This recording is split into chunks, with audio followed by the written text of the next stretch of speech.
Good morning, Toothless Archer here. Welcome to another humid and hot day in southern Ontario. Back out of the range today, trying to get some practice in.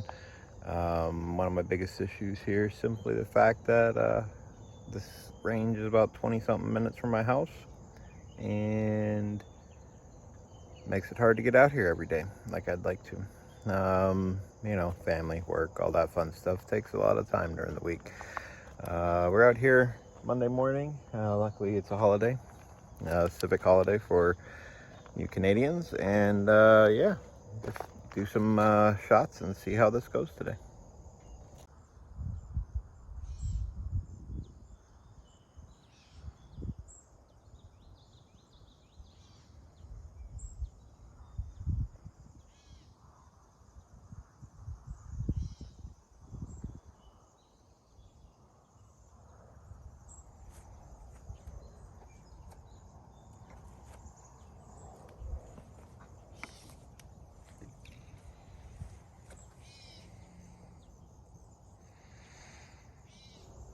All right, just finished up at 20 yards, and let's go take a look, see how I did.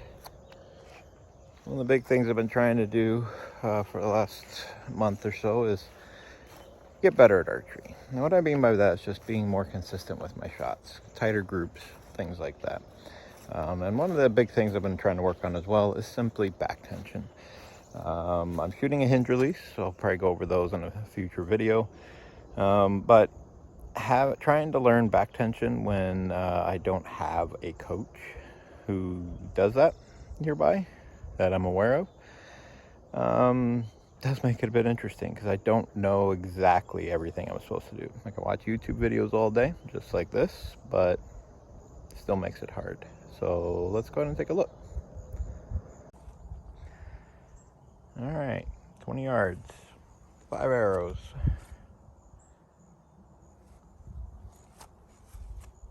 It's not terrible. I mean, a couple of those look like if I'm not careful, I'll Robin Hood it. But yeah, we're getting a little bit better. And that's the name of the game. Better every day, little by little.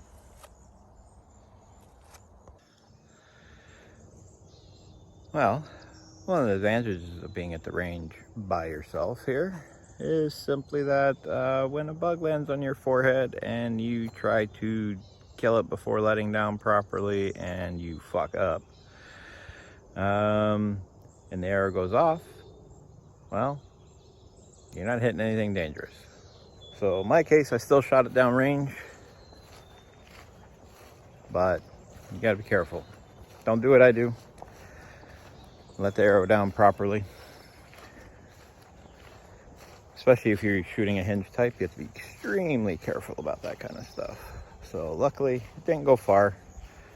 But yeah, it's right here.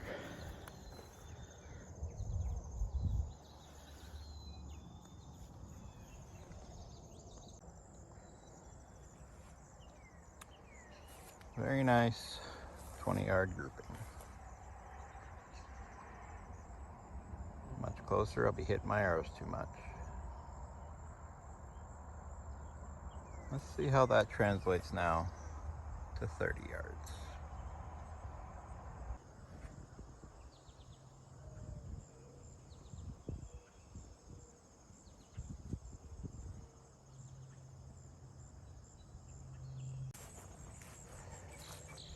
"30 yards.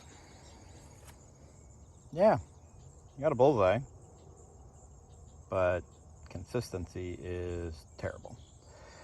If anything, I think this was my third. First two,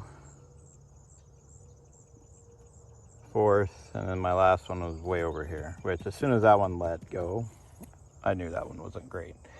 Yeah.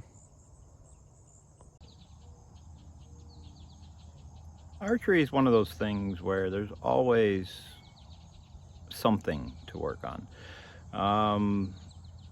You'll hear watching YouTube videos, especially some of the more popular ones, John Dudley, all those kind of people, they talk about shot process. That's all well and good, but when you're first starting out, it's a lot of information. There's a lot of things you got to remember. You got to remember your stance. You got to remember your anchor points. You got to pull back evenly. You want to make sure you're not holding your bow arm too stiff. Make sure your string's in the right spot. Make sure you're holding it enough, quite frankly, to prevent the bow from trying to go off while you're holding it. I've had that happen a couple times just simply because I let off with my holding my back arm just a little too much, and it wants to jerk my arm forward a bit. One thing I need to get into practice of when that happens, though, if I'm able to, is let down controlled. If you feel like it's not a good shot, if you feel like it's a problem already, if it does do that kind of jerking thing, pull your arm forward a bit, you probably want to let down, take a moment, reset, and try it again. This massively will help with the consistency. But really, what you really want to do whenever you're out at the range or in your backyard, unfortunately I'm not able to, I'll go into that in another video, but when you're out at the range, when you're shooting, you want to try to pick on one thing to focus on, especially when you're starting out. And my focus right now is actually to learn proper hinge shooting, basically back tension type stuff. I know I don't have it perfect. I'll probably do a video on my stance soon. One of the issues I have is simply I don't have an easy way to record myself right now, especially at the range. So we'll have to see. But just, I know you want the shot to be a surprise, and having been on a index trigger, basically wrist strap, for almost all of my bow career, I guess you can call it, my bow fun, I'm a trigger puncher, clear and simple. But that's also because back when I first started this 14, 15, 16 years ago, YouTube wasn't really around, and yeah, hadn't really taken off big at that point, I don't think, or at least I never heard of it until I picked this back up very recently. Yeah, so that's kind of the goal, though. You know, every day you're shooting, you want to try to improve on one thing, be it your stance, your breathing, anchor points, which I know I still have a little bit off, mainly because, again, I'm used to a wrist strap index. So yeah, if you're getting a little bit better every day, that's all that matters. And as you can see from the earlier kind of clips, I'm pretty solid at 20, 30, not so much. And it is an interesting thing, though, because I think from 30 to 40 to 50, the actual size of the grouping doesn't get worse necessarily. It's just the arrows within that grouping are more scattered. They're not where I want them to be. So trying to go back to basics, focus down, work my way up again, and go from there. Because again, I'd love to do tack, and tack has probably not a lot of shots at 20. Most of them are more likely 40 plus. And in Canada, number one, it's hard to get arrows, and number two, they are expensive. So yeah, well, thanks for coming with me here. I'll probably put in a couple extra clips of me shooting at 30 here, just so you know, I be as clear and open as I can about how terrible I am and my improvements over time. And I'll talk to you next time.